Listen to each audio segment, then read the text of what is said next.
Are we eating too much arsenic? We need better tests to know. Researchers have known for some time that the food and drink we all consume contains arsenic. Should we be concerned? Aren't we protected by federal regulations? Actually, no, we are not. In the U.S., as in many countries, the government regulates the concentration of arsenic in drinking water, but does not regulate the concentration of arsenic in any other drink or food. We have a mercury in food regulation. Why don't we have an arsenic in food regulation? One important difference is that all of the compounds of mercury we find in food are equally toxic. This is not the case for arsenic.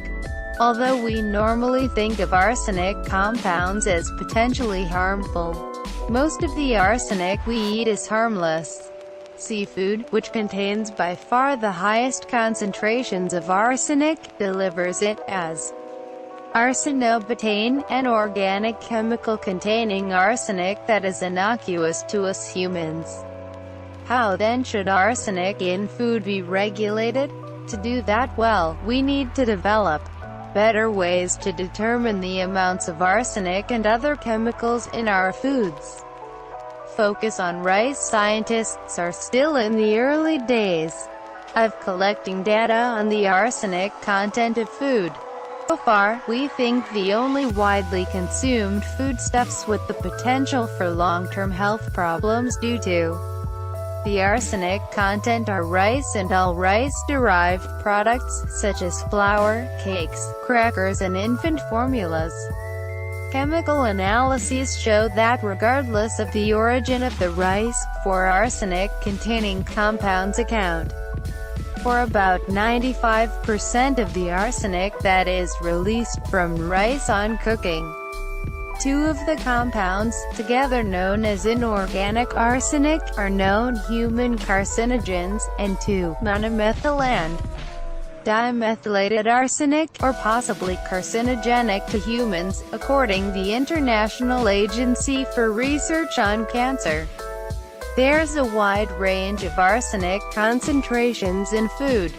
If and in food safety limit were set based on a concentration level only, it would designate all food from the aquatic environment to be unfit for human consumption, even though there is no health risk. So an arsenic in food standard needs to specify which arsenic compounds are to be regulated. Also, the health risks depend on the concentrations of the carcinogenic inorganic arsenic, the amount of rice consumed, and how often rice is consumed. Some researchers consider that to keep the risk of getting an arsenic-induced cancer to an acceptable level, the daily adult intake should not exceed a quarter cup of uncooked rice containing no more than 50 parts per billion ppb, and that children should consume even less in proportion to their body weight.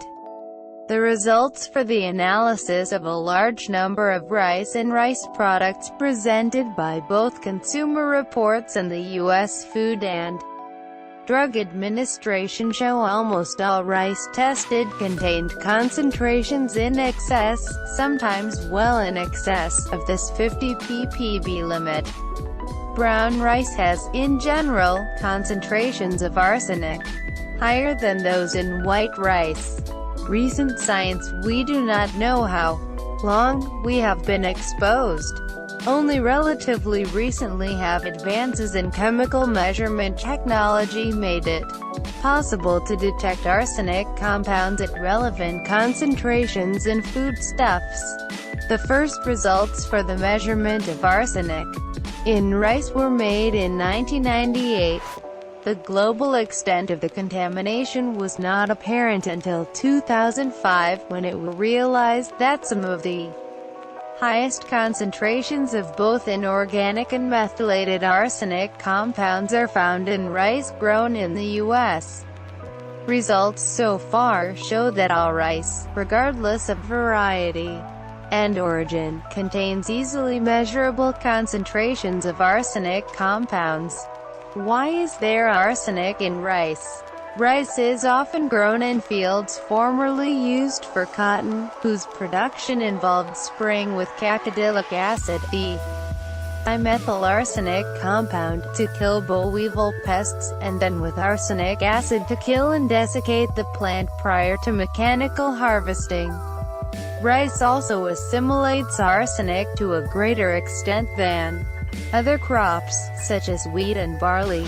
Many of the arsenic-containing compounds that we eat and drink also come from processes involving naturally occurring arsenic, which is widely distributed on the Earth's crust. All life forms, ranging from bacteria to primates, are capable of transforming the inorganic arsenic compounds derived from the minerals that get into the food web into a series of organic compounds, rendering them less toxic. Since 2012, advocacy group Consumers Union has been calling for an arsenic in food standard and the implementation of arsenic reduction strategies, such as phasing out the use of arsenic-containing pesticides. However, the FDA is working on a study of the long-term risks, and will not consider taking any action until this is complete. Those of us who do not eat more than the amounts recommended by Consumer Reports can probably afford to wait.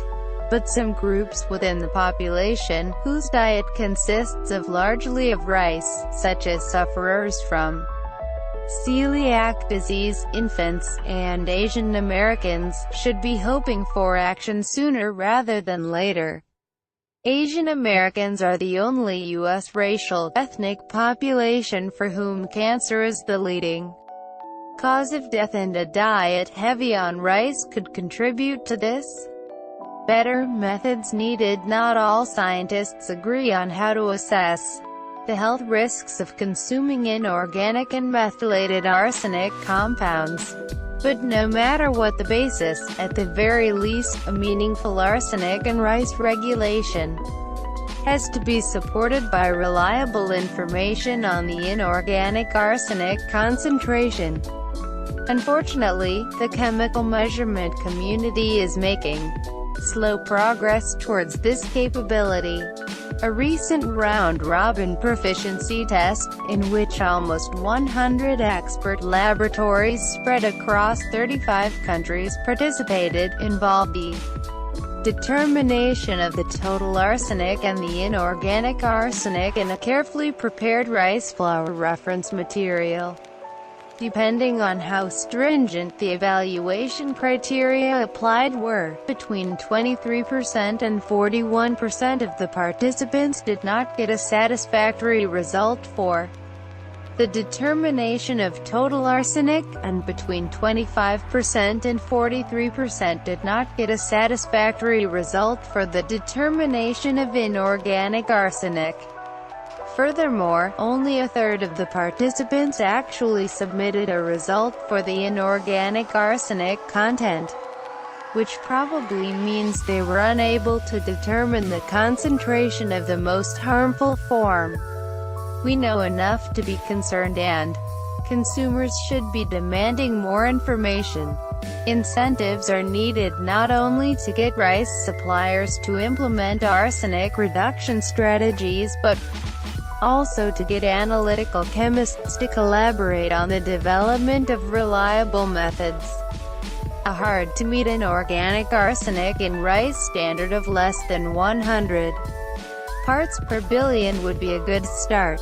In the meantime, choose white rice, basmati or sushi, rinse it in cold water, and cook it in excess water, arsenic-free, of course.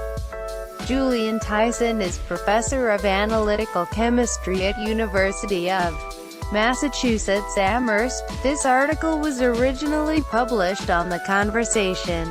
Read the original article.